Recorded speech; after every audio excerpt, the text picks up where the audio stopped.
பாஜகவை விட பிரதமர் நரேந்திர மோடியே பெரியவர் என்றும், மோடி இல்லாவிட்டால் பாஜக 150 தொகுதிகளில் கூட வெல்ல முடியாது என்றும் பாஜகவின் மூத்த நாடாளுமன்ற உறுப்பினர் நிஷிகாந்த் துபே கூறியிருப்பது டெல்லி அரசியலில் பேசுபொருளாக மாறியிருக்கிறது. இது குறித்த பெருஞ்செய்தியை இப்போது விரிவாக பார்க்கலாம்.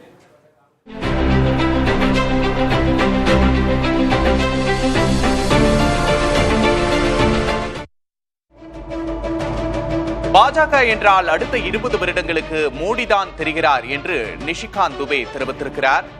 தற்போதைய அண்மை செய்தியை பார்க்கிறோம். RSSக்கு மோடி இதன் மூலமாக மறைமுக செய்தியை சொல்கிறாரா என்ற கேள்வி எழுந்திருக்கிறது. 2029 தேர்தலை கூட மோடி தலைமையில்தான் சந்திப்போம் என்றும் நிஷிகாந்த் துபே தெரிவித்திருக்கிறார். மோடி ஓய்வு பெற வேண்டும் என்ற நோக்கத்தில் RSS தலைவர் மோகன் பகவத் பேசியதாக ஒரு செய்தி அண்மை காலமாக வெளியானது.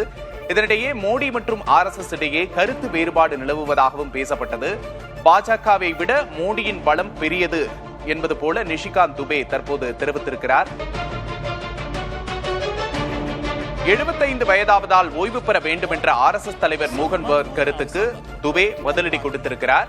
ஜார்க்கண்ட் மாநில பாஜக MP நிஷிகாந்த் துபே ANI செய்தி நிறுவனத்திற்கு பேட்டியளித்திருக்கிறார். தற்போது அது பேசுபொருளாகி இருக்கிறது. அதை பெருஞ்செய்தியாக பார்க்கிறோம். இதன் மூலமாக RSSக்கு மோடி மறைமுக செய்தி விடுக்கிறாரா என்ற கேள்வி எழுந்திருக்கிறது. 75 வயதானவர்கள் அரசியலில் இருந்து ஒதுங்க வேண்டும், இளைஞர்களுக்கு வழிவிட வேண்டும் என்று மோகன் பகவத் சில நாட்களுக்கு முன்பாக பேசியிருந்தார். மோகன் பகவத் இதை பிரதமர் மோடிக்குத்தான் மறைமுக செய்தியாக சொல்கிறார். மோடிக்கு 75 வயதாகிறது, எனவே அவர் ஒதுங்கிக் கொள்ள வேண்டும், அடுத்த முறை பிரதமர் வேட்பாளராக அவர் அறிவிக்கப்படக்கூடாது என்ற கருத்துக்கள் எழுந்தன.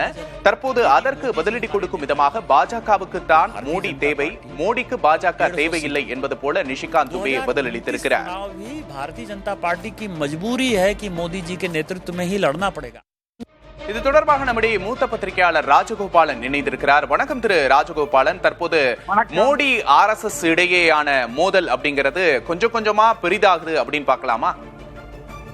அந்த மாதிரி தோணவே இல்லை. வட இந்தியாவில் நரேந்திர மோடி அரசியலையும் RSSையும் நன்றாக புரிந்து கொண்டால் இது ஏற்கனவே இருக்கக்கூடிய ஒரு அண்ணன் தம்பி சண்டை மாதிரி தான் நான் பார்க்கிறேன் தவிர இதனால் ஒரு மாபெரும் திருப்பம் ஏற்படும் என்று எனக்கு தோணவில்லை. நிஷிகாந்த் துபே சொல்லுவது அது தனிப்பட்ட கருத்து. அதனால் RSSற்கும் பாஜகவிற்கும் மோதல் என்று சித்தரிப்பதால் அது அதை விட ஒரு ஏழத்தனமான இருக்காது. காரணம் என்ன என்று கேட்டால் RSSம் பாஜகவும் நகையும் சதையும் போல.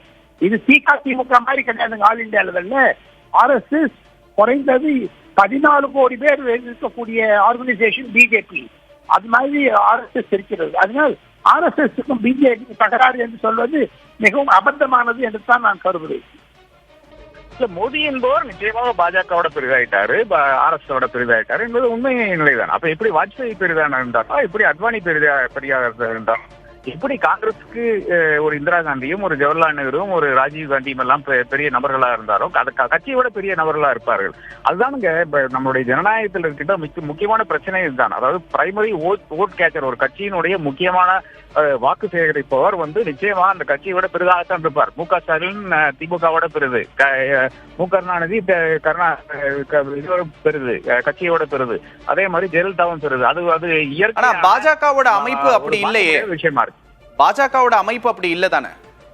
தலைவரை சார்ந்து இயங்கக்கூடிய கட்சியா பாஜக இருக்காது தானே? இல்ல, நிச்சயமா கிடையாதுங்க. ஒரு கட்சியும் இதற்கு ஒரு விதிவிலக்கு இல்லை என்றுதான் பார்க்க வேண்டியதா இருக்குது. இது ஒரு ஜனநாயகம். ஜனநாயகத்துல வாக்குகள் தேவை. வாக்குகள் எப்படி வரும்?